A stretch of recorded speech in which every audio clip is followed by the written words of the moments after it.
Muy buenas tardes, estimados alumnos.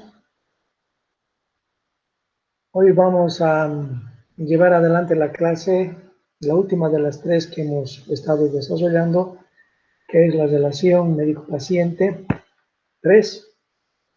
Y vamos a iniciar esta clase, la parte de saludarlos y desearles que estén bien, con esta frase que está determinando y está explicando de una manera muy interesante esta escisión, esta división en la visión del médico, que dice que al darle a Atenea a Esculapio 2 frascos de la sangre de la gorgona le daba el elixir para curar y el veneno instantáneamente mortal. La sangre del brazo derecho de la gorgona era un elixir para la vida, para quitar el sufrimiento, el dolor. En cambio, la sangre del brazo izquierdo era un veneno. El médico entonces está visto de manera escindida con la capacidad de proveer la vida y también con la posibilidad de hacer daño. Entonces, la forma que nos ha acercado, y de esta manera es que en esta situación de acercamiento a esta clase vamos a ver que la relación médico-paciente no es solamente establecer un vínculo muy especial, sino también realizar actividades que llevan a fines u objetivos que van a determinar los resultados. Entonces, ya aquí, en esta diapositiva, vemos que se formaliza un tipo de actividad jurídica, porque se habla de fines u objetivos, e incluso se menciona que la actividad médico-paciente incluye parámetros de tiempo, de lugar y el doble de los protagonistas, que en este caso ya vienen a ser especialistas que tienen una formación técnicamente muy especializada que va a ayudar a una persona que necesita este tipo de ayuda. Entonces acá ya se empieza a enmarcar la relación médico-paciente en lo que vamos a llamar después el acto médico, ¿sí? Entonces, para poder ingresar a hablar del acto médico, las implicancias legales y éticas, tenemos que referirnos al marco más grande de actividad de normativa jurídica, que es la Constitución Política del Estado. Esta norma que ordena jurídicamente un país tiene en la sección 2 el derecho a la salud y a la seguridad social. Y para ir aterrizando, en el artículo 35 señala que el Estado en todos sus niveles protegerá el derecho a la salud, promoviendo políticas públicas orientadas a mejorar la calidad de vida, el bienestar colectivo y el acceso gratuito de la población a los servicios de salud. Como ven aquí, hay un marco donde habla de un derecho que tiene la población a que es la salud, ¿sí? En el artículo 36 habla que el Estado va a garantizar este acceso a seguro universal de salud, viendo el seguro universal de salud como un horizonte al que tenemos que llegar. Y aquí va entrando ya en el aspecto jurídico cuando dice que este Estado controlará el servicio de los servicios públicos y privados de salud y los regulará mediante la ley, ¿no? ¿Cómo entonces se va a estacionar esto? ¿Cómo va a tesizar este enunciado en el artículo 39? El Estado garantizará el servicio de salud público y se conoce al servicio de salud privado, regulará y vigilará la atención de calidad a través de auditorías médicas sostenibles que evalúen el trabajo de su personal. Entonces, ya aquí hay un elemento que va a operativizar esto de vigilar la calidad. La atención de calidad y la auditoría es un mecanismo muy profesional realizado por especialistas en esta área que van a tener que evaluar si los protocolos y las normas son cumplidas por las actividades médicas. Los protocolos que son el enunciamiento de la lex artis del conocimiento actual, del conocimiento científico, de las cosas que están comprobadas científicamente, y que estos protocolos van a determinar cómo ha sido la actividad del médico. Si el médico se ha pegado a esto, entonces diremos que estas auditorías médicas sostenibles implican una evaluación del trabajo del personal que debe estar calificado para esto, debe ser especializado. La infraestructura y el equipamiento se refiere a los procesos y los medios que debe tener una institución para cumplir sus resultados. Y todo eso conforme a la ley. Y esta ley, también citada en el parágrafo 2, sancionará las acciones o omisiones negligentes en el ejercicio de la práctica médica. Entonces ya estamos enmarcados jurídicamente en la concepción política del Estado. Aparte de la concepción política del Estado, tenemos también la ley del ejercicio profesional médico, que es la ley 3131, esta ley que ha sido enunciada el 18 de agosto del 2005 y ha sido defendida de una manera muy firme por todos los médicos. Es una ley que ya nos enmarca como grupo y como gremio. Y su decreto ha salido en diciembre del mismo año. Los principios de esta ley 3131 implican los siguientes acápitos. Dice que la profesión médica está consagrada a la defensa de la vida, cuidado de la salud integral, individual, familiar y también social. El médico ejerce una labor en el marco de la probabilidad de toda ciencia que también tiene resultados probables. Esto lo dice también esta ley, para hablar de que nosotros somos una seguridad de medios, de procesos, pero no de resultados. Damos todo de nosotros para llegar al mejor resultado posible. Pero eso es una probabilidad. También señala que el médico actuará con autonomía e independencia guiado por normas y protocolos vigentes. Y finalmente señala que en el ejercicio profesional el secreto médico es inviolable, es algo que está inserto per se en la relación médico-paciente, proteger toda la intimidad del paciente. ¿Sí? ¿Cuáles son los deberes más importantes que menciona esta ley 3131? Primero, cumplir con los principios éticos de la Declaración de Ginebra, que fue dictada por la Asociación Médica Mundial. En realidad es una actualización del juramento hipocrático que se ha hecho en la Convención de la Asociación Médica Mundial del año 2017 en Chicago. Entonces, han salido varios principios éticos que se sugieren que sean parte del juramento hipocrático, que van a realizar los médicos y se realizan cuando terminan la carrera.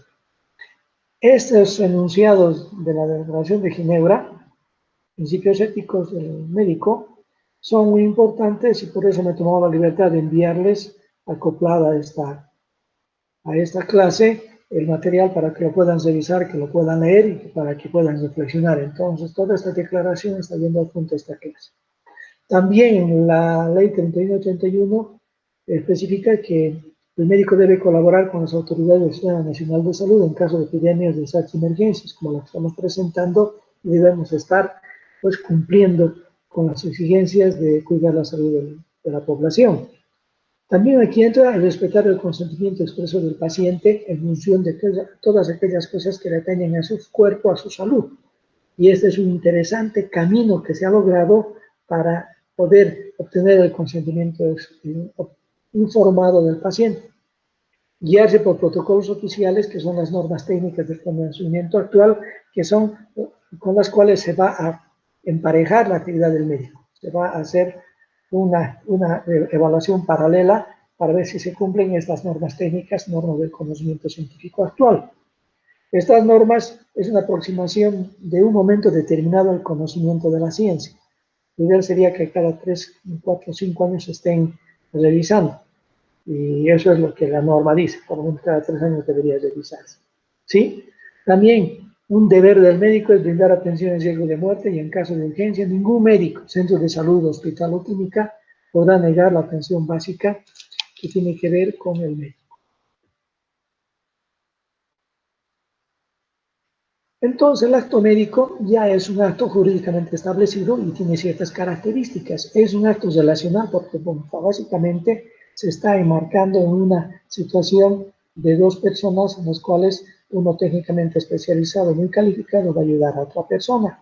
Entonces hay un marco relacional que hemos visto en las clases anteriores. Es un acto racional porque a partir de toda esta especialización, de todo este conocimiento, de este bagaje de situaciones que uno ha conocido y ha comprendido y aprendido, las tiene que ejercitar buscando el mejor resultado para el paciente. Es un acto único y irrepetible, sí, evidentemente cada entrevista, cada consulta es única, podemos estar semanas, meses y hasta años con algún paciente y cada consulta es única, cada evento médico es único. Igual, cualquier tipo de actividad, de consulta de medicina interna, de cirugía, cualquier intervención va a ser única e irrepetible. Y es un hecho jurídico porque tiene ciertas características el acto médico. Primero, la profesionalidad, que se refiere a la capacidad técnica de un sujeto que tiene el reconocimiento social de ejercer esa actividad profesional. Títulos, maestrías, en fin, que son reconocidas por universidades calificadas en Bolivia y en todo el mundo. Una ejecución estandarizada porque tiene que regirse a protocolos y a normas establecidas que hablan de esa capacidad del médico de poder realizar su actividad al 100%.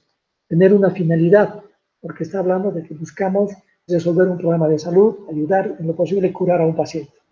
Y es lícito, porque está legalmente reconocido. Tenemos la posibilidad de ejercer en un territorio determinado.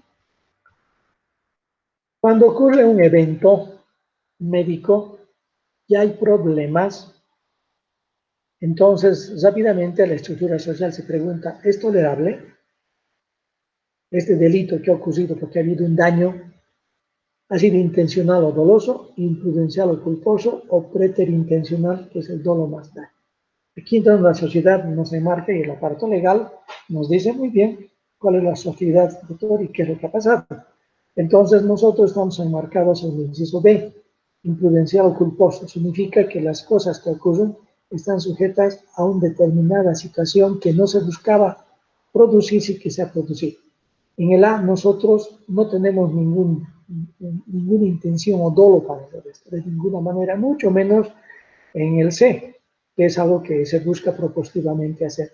Los médicos estamos enmarcados en el inciso B, que es imprudencial o culposo. ¿Sí?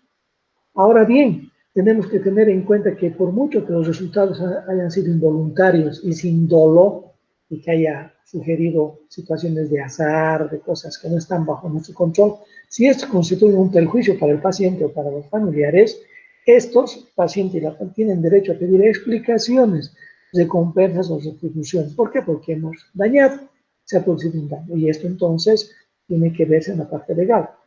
Como la salud es un bien jurídicamente protegido, como han visto en la Constitución Política del Estado, la iatrogenia tipo 3 o el error médico está relacionado con derecho penal, y ahí sí tendremos que responder a la justicia. ¿Sí? Como el médico ejercita una capacidad reconocida al juzgar un acto concreto, tiene que calificarse como antijurídico. ¿Qué significa esto? Esto significa de que hay eventos y situaciones que ocurren de una manera negativa, pero que no están planeados directamente dentro de un hecho jurídico penal, que pueden tener una figura antijurídica, que significa que hay una valoración un poco diferente. Este es similar, por ejemplo, una actividad médica, un accidente similar, por ejemplo, a un sujeto que está caminando por la calle y de repente lo asaltan y él, por querer escapar, sin querer golpea al asaltante, este cae, se golpea la cabeza y tiene una lesión muy grave, o incluso puede llegar a morir. Entonces entra en una visión llamada antijurídica. ¿Por qué? Porque si bien es un evento negativo, pero al mismo tiempo hay cierta característica particular. En la parte médica la culpabilidad es muy subjetiva, porque hay tantos eventos que ocurren, tantas situaciones azarosas, y a una conducta imprudente se la puede llamar reprochable para resultar que no es dolosa y que intervino lo fortuito, pero que hay que evaluar, y en ese caso se puede valorar legalmente. Por lo tanto, si nosotros, los médicos, no medimos nuestras limitaciones, somos imprudentes, o actuamos en caso en que se basan nuestros conocimientos que llaman pericia, o no hacemos lo que tenemos que hacer, ingresamos al terreno de lo punible. Por lo tanto, es muy importante remarcar esto, que la mala preparación y la falta de ética nos llevan al terreno de la heterogénea denominada culpos, y esta es una situación problemática. En ese contexto, cuando yo estaba pasando clases de auditoría médica con profesores de México, les decían, la única manera que el médico se defiende es que tenga una muy buena preparación, que haga las cosas de la mejor manera posible, que su historia clínica esté completa y que se haya pagado a las normas y a la lex artis. El médico es el único que se va a defender, no va a haber abogado que lo defienda adecuadamente como el médico puede defenderse a sí mismo. Por ese motivo es que tenemos que evitar entrar en situaciones culposas, ¿sí? En lo referente a la iatrogenia, la obligación del médico no es seguir a los resultados, sino a todos los medios que emplea. Esto es muy importante recordar, que ponemos todo nuestro empeño, entonces, en nuestra capacidad para tratar al paciente. Cuando ha estado correctamente llevado, todo, como les he mencionado, no hay materia de reproche, ni moral ni jurídico. Es importante que lo conozcan y aquí viene una reflexión que les hago siempre a mis alumnos, y es el hecho de que el conocimiento es tan vasto que siempre nos va a rebasar, pero lo que hoy día no sabemos, mañana tenemos que saber. Lo que hoy día no sé, hoy lo revisaré. Hoy entraré a internet, veré la última publicación, el último paper, el último review, de qué se trata, y sobre eso entonces habré avanzado. Todos los días tenemos que estar revisando. A eso hemos apuntado y en eso estamos. Muy bien. En relación a las normas éticas, tenemos que hablar de la ética y la moral. La moral como es el gran paraguas de la conducta adecuada del ser humano, y la ética como es su actividad, su ejercicio. Entonces hay semejanza entre la moral, sí hay semejanzas. Los dos casos se tratan de normas, percepciones, deber ser, lo que vemos de bueno en una población, las costumbres y los hábitos que hacemos para una convivencia social. La moral, dentro de la semejanza con la ética, es el conjunto de normas que una sociedad se encarga de transmitir de generación en generación, buscando lo mejor para la siguiente, que cada vez seamos una sociedad mejor. Y la ética es el conjunto de normas que el sujeto ha esclarecido y adaptado en su propia mentalidad, que las ha hecho propias como un ejercicio permanente de relacionamiento con el otro, normas éticas. El deber ser, el hacer el bien por el bien mismo. ¿Sí? ¿Cuáles son las diferencias que puede haber entre la ética y la moral? La ética surge como tal en la interioridad de una persona, como resultado de una propia reflexión y de su propia elección, una libre elección que hace. En cambio, la moral es un conjunto de normas que nacen en el seno de una sociedad y como tal ejerce influencia muy poderosa en la conducta de cada uno de sus integrantes. La crítica moral es terrible y tenemos que adecuarnos a este tipo de deseo de juicio moral y de buenas costumbres y de hábitos adecuados buscando el bien de la población. ¿Sí? Bien, ¿cuáles son entonces las normas éticas profesionales en medicina? Las vamos a mencionar y ustedes las van a reflexionar también en las normas en el juramento hipocrático actual que va a llegar a sus manos. El primer aspecto ético en la actividad profesional es la no maleficencia. Esto significa que el médico lo primero que tiene que hacer es no hacer daño, primero no hacer daño, ejercer una actividad que no dañe en lo mínimo al paciente. Entonces, esto es algo que tiene que plantearse el médico como un principio. El segundo, de beneficencia, que es buscar el bien, que es buscar hacer lo mejor para el paciente. Ejercer esta capacidad de ser benéfico. La autonomía. Aquí tiene una doble vertiente. La autonomía ética en el sentido de que el médico debe actuar sin ningún tipo de presión, que debe ser totalmente libre en realizar su actividad de la manera más adecuada. Y también tiene que ver con la posibilidad de que el paciente sea respetado en su autonomía, en su capacidad de decisión frente a maniobras médicas que tienen que ver con su cuerpo, con su salud. Aquí es muy interesante que en la última parte de esta clase que vamos a ver, el consentimiento informado, cómo la beneficencia era lo que primaba en las reglas éticas y cómo la autonomía ha ido surgiendo y poniéndose a la par y quizá yendo un poquito más allá. Y esto es importante que lo vayamos viendo. La justicia como el hecho de tratar a todos de la forma más igualitaria, más equitativa posible, sin tomar en cuenta diferencias de sexo, de edad, de raza, de religión, en fin, tenemos que ser justos en este aspecto. La confidencialidad que ya está inserta dentro de lo que es el secreto médico y la misma relación médico-paciente, que deben darle las mayores seguridades de que el paciente va a estar cubierto de todas las cosas que están produciéndose en la relación médico-paciente. Incluso cuando tenemos la posibilidad de que un paciente accede a que lo veamos con ustedes, queridos alumnos, todo lo que desarrollemos en la consulta, todo el diálogo, debe ser tratado con mucha confidencialidad. Esto no debe ser expresado hacia afuera, respetar esto. Y el respeto a la dignidad por el hecho de ser un ser humano es digno de toda consideración. Esa condición ya habla de la dignidad humana per se. La solidaridad, como acercarnos a la preocupación del hecho, compartir y tratarnos de una forma muy solidaria y unido a la honestidad, ser lo más sinceros posibles y apegados a la ética. Eso no solamente se trata con el manejo del paciente, sino también el manejo entre nosotros. Los médicos tenemos que ser muy solidarios en esto, tratarnos de la mejor manera posible con mucho respeto. No vale el hecho de decir, no, mi colega ha hecho esto o lo otro, o hacer comentarios inapropiados. No, los médicos tenemos que ser solidarios, honestos y respetuosos también entre nosotros como colegas profesionales. ¿Sí? El consentimiento informado, que ya va abarcando la última parte de esta clase, es una experiencia y un elemento integrante de la Lex Artis, que ahora se ha constituido una exigencia ética y legal. Y eso se ha ido desarrollando desde mucho tiempo atrás, desde principios del siglo pasado. En Estados Unidos se han desarrollado las postulaciones del consentimiento informado a través de postulados que lo ha hecho John Locke, quien ha vivido entre 1632 y 1704, que ha sido un médico filósofo que ha plantado ciertas bases de acercamiento a la parte jurídica dentro de su tipo de pensamiento y filosofía. Y de esta manera se han ido dando las bases para que se vaya hablando del consentimiento informado, que es un cambio de la ética hacia el respeto de la autonomía. Recuerden que antes el máximo principio ético era el de beneficencia.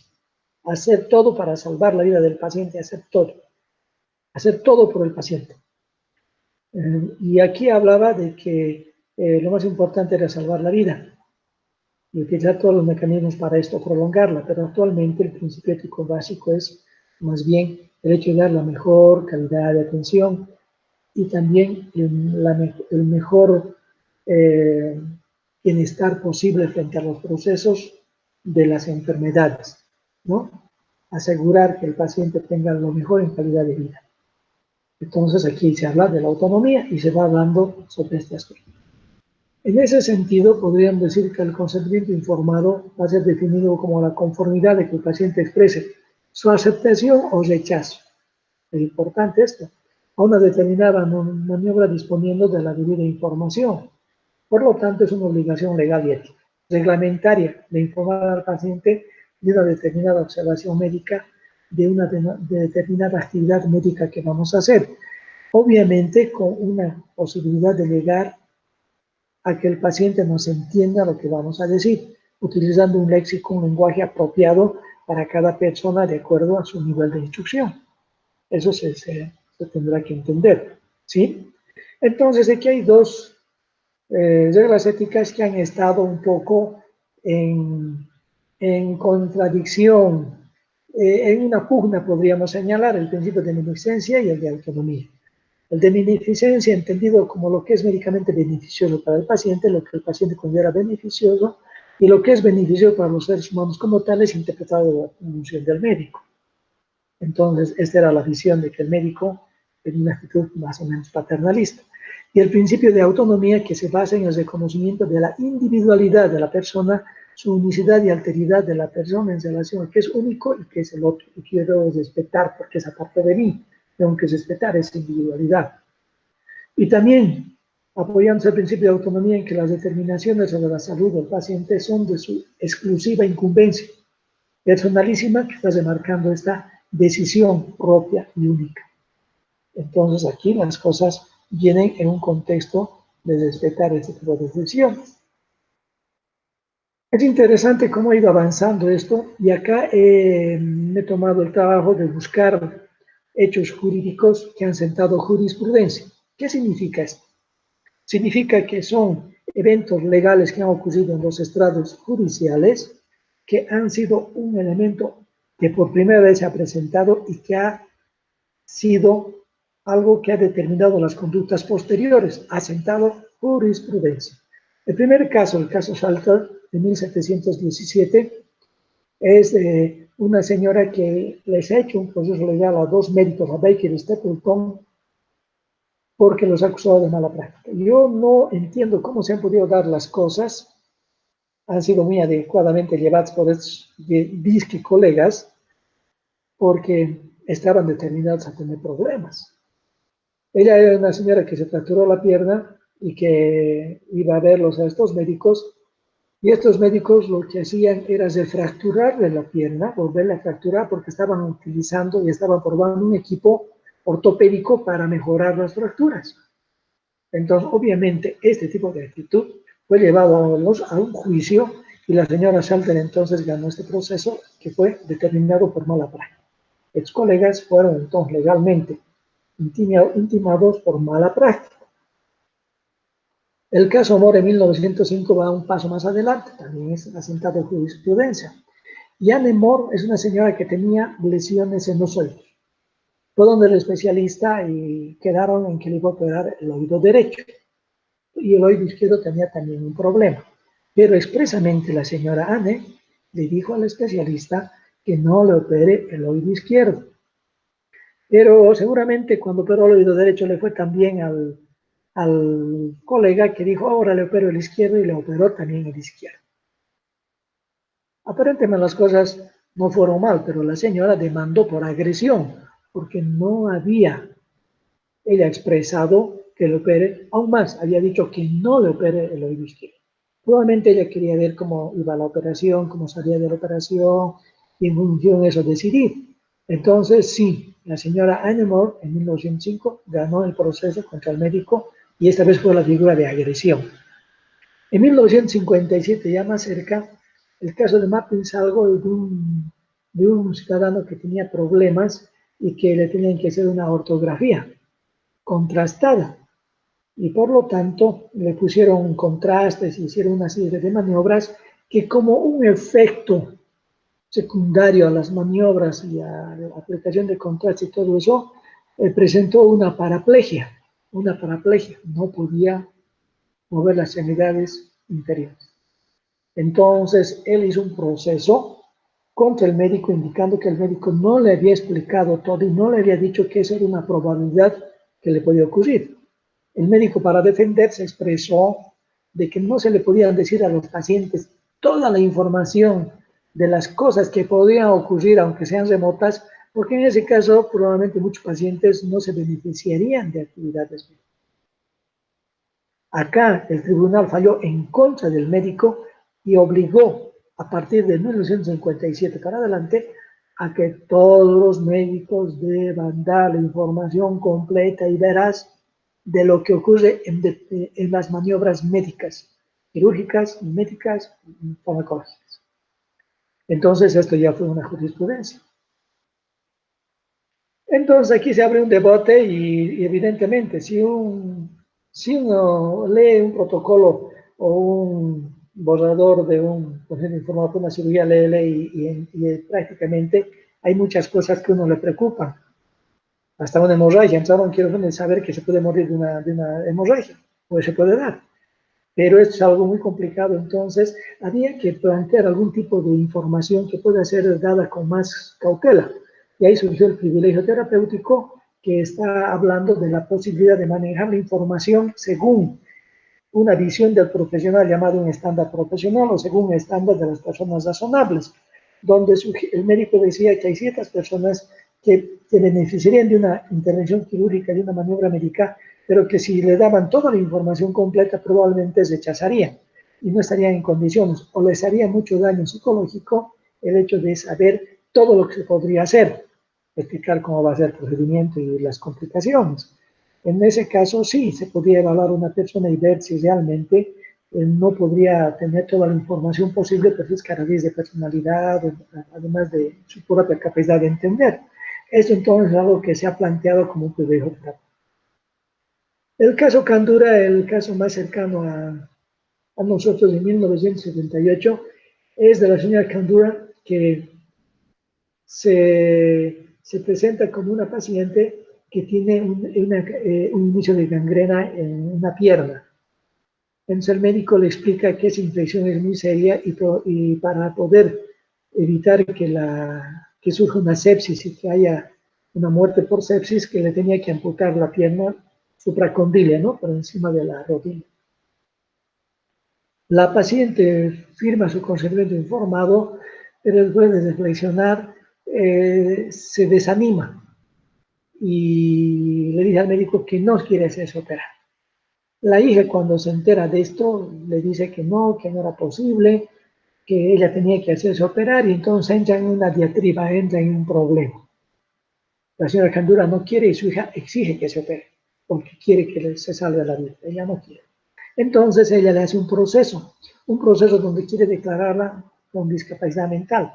No, la quiere incapacitar para tomar decisiones jurídicamente para que la hija pueda ser la tutora y ella autorice la cirugía en buen plan. Y ella dice, mami, tú no puedes, te vas a morir, yo no quiero que te mueras, por lo tanto, yo voy a hacerte un proceso para declararte que no tienes la capacidad jurídica para eso. Yo soy tu tutora, yo entonces voy a firmar la cirugía. Entonces, llevada hasta un proceso, la señora Jandura gana el proceso, porque ella dice, prefiero morirme a tener que vivir con una sola pierna, prefiero la muerte. Y ella se plantó en esto y exigió esa situación y ella ganó. Dentro del drama de esta situación, entonces, ahí surge el principio de autonomía, que ya se ejercita como la libertad de una persona que expresa sobre su cuerpo, sobre su situación. Este sería motivo de una película, como han habido películas en este proceso del procedimiento informado, donde la persona ejercita su capacidad de autonomía y de libertad. En ese contexto, entonces, actualmente, podríamos ver nosotros que el consentimiento informado tiene un fundamento básico que es el derecho a la libertad. Ahora bien, aquí los médicos tenemos que manejar con mucha profesionalidad y con mucha empatía y con mucho respeto. No podemos decirle a un paciente, mire señor, firme esto por favor. No, no, doctor, mire, hablaré con mi esposo, con mis hijos. No, no, no, firme rápido porque si no, no va a haber quirófano por usted para mañana, en fin. No, no, el paciente debe tener el plazo desde la inicio necesario que el médico observe, que le ofrezca para que resuelva las situaciones más delicadas con el contexto familiar. Es un plazo de reflexión que debe tener. No hay que presionar al paciente. El riesgo terapéutico tiene que estar muy bien determinado, muy bien sopesado, y ya hay formatos donde está escrito para cada cirugía el tipo de explicación que se da al paciente. Todo esto, obviamente, hay que hablar con el paciente. No es darle un documento para que firme, hay que hablar y hay que asegurarnos que el paciente entienda y que resuelva las cosas.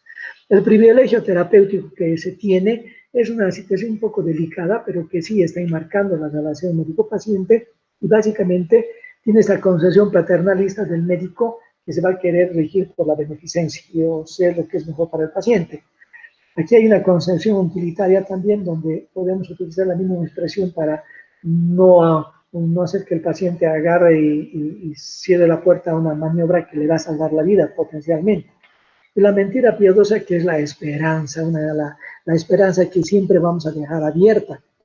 Y es la esperanza que debemos dar a los pacientes, no porque esté escrita, no porque de memoria esté leyendo un texto de ética o de ontología médica donde yo determino la esperanza, sino la he vivido. Era un paciente muy joven, de unos 38 años aproximadamente, que tenía pancreatitis. Era un paciente mío de varios años atrás y estaba con una pancreatitis. Y me llama un día el cirujano y me dice, sabes, te estoy llamando aparte para que lo visites a un paciente tuyo que está internado y lo vamos a operar. No solamente para que lo visites y hables con él, sino también para que te despidas. Porque tiene una pancreatitis tremenda, lo vamos a operar y la mortalidad es tan alta que es seguro que se va a morir. Entonces, mira que lo visites. Así que yo fui a verlo. Inicialmente estaba en una posición antiálgica doblado sobre sí, con mucho dolor. Y cuando yo me acerqué a hablar con él, a saludarlo, me miró y me dijo, doctor, de esta voy a salir, y yo voy a salir de este problema. Lo miré a los ojos y me dejó desarmado. Dije, ¿o es una negación terrible o es una esperanza la cual se está agarrando así? Respeté esa visión, dije, yo espero que sí, aunque en mi mente estaban sonando las palabras del colega. El paciente ingresó a la cirugía y sobrevivió, salió bien, se recuperó. El cirujano me decía que no entendía qué había pasado, que lo iba a publicar, le dije, publicarlo, ¿no? Pero hay cosas que ocurren más allá de las maniobras médicas y yo creo que tiene que ver mucho con la esperanza, con el azar o con esta posibilidad de aferrarse a la vida. Y a veces las cosas no van bien, también es la otra parte, la otra cara de la moneda. Entonces, el consentimiento informado es un consentimiento libre, verbal y escrito. Debe ser un documento que quede plasmado. La información debe ser clara, entendible para el paciente y veraz. Ahora bien, a pesar de que tengamos un consentimiento informado, puede haber algún tipo de maniobras que va más allá de lo permitido. Tenemos que ver y quizás tengamos que ir más allá de lo que se ha escrito. Por ejemplo, que requiere intervención mayor al planificado, eso sí le va a salvar la vida al paciente, que sea de extracción inmediata, como al abrir y encontrar un tumor que sí puede ser extirpado y que sí debe ser extirpado, porque los tiempos quirúrgicos son así, no se puede volver a intervenir, el paciente es muy delicado, ha ingresado con todos los riesgos quirúrgicos y hay que sacar el tumor, no hay vuelta de hoja. Entonces, vamos más allá de lo permitido y tienen que ser grave de urgencia. En este contexto que ustedes están revisando, ustedes se darán cuenta, básicamente, que estamos yendo más allá de lo que deberíamos ir. En mi condición de auditor médico y también en mi situación que he revisado a muchos aspectos legales, se menciona que es mejor que el médico tenga un problema porque ha ido más allá de lo que tenía que ir, que no hacer las cosas. Si uno no hace las cosas, es negligencia. Y la negligencia es mucho más grave de defenderla que ir más allá de la situación, porque nos ha llevado justamente el enfrentar un riesgo inminente de muerte a través de una actitud médica. Hay excepciones para el consciente informado, evidentemente hay excepciones, las emergencias, los procesos de interés general como son las vacunas, que no les vamos a preguntar a la población si la quieren o no la quiere, sabemos que eso va a ayudar muchísimo, y la renuncia también, porque hay ciertos aspectos de la circunstancia y personalidad que se dan y que puede ser que el paciente pueda decir, por ejemplo, de acuerdo a sus rasgos de carácter, que no quiere que le demos toda la información, que se le pone muy ansioso saber todo lo que va a hacer y lo que puede pasar y que renuncia a tener toda la información que va a quemar el consentimiento sin tomar en cuenta eso. También el estado mental de un paciente, cuando no es normal, no va a entender, entonces eso hay que realizar. Obviamente cuando se encuentra inconsciente y está en riesgo inminente de muerte, o sea un menor de edad, en este caso no es que no vamos a avisar, sino vamos a hablar con los padres, los tutores, a responsables del menor para que tenga toda la información sobre esta situación y se pueda llevar adelante. ¿Sí? Para finalizar, entonces, decirles que el médico, nosotros siempre debemos actuar con toda la prudencia, oportunidad y mesura que nuestra arte nos aconseja. Pues la relación médico-paciente, les dije anteriormente, es una de las más complejas, pero más representativas de las interacciones humanas. Es repetir que si actuamos dentro de la lex artis, actuamos con responsabilidad, hacemos las cosas que debemos hacer, estamos capacitados y preparados, ninguna de nuestras actitudes va a ser reprochable. ¿Sí? Bien, queridos alumnos, terminamos esta clase. Les invito a que me escriban preguntas, que me den su opinión sobre la clase y también lean el material que les estoy enviando para que tengan claramente ustedes percibido lo que es la ética y nuestro moderno juramento hipocrático. Muy buenas tardes.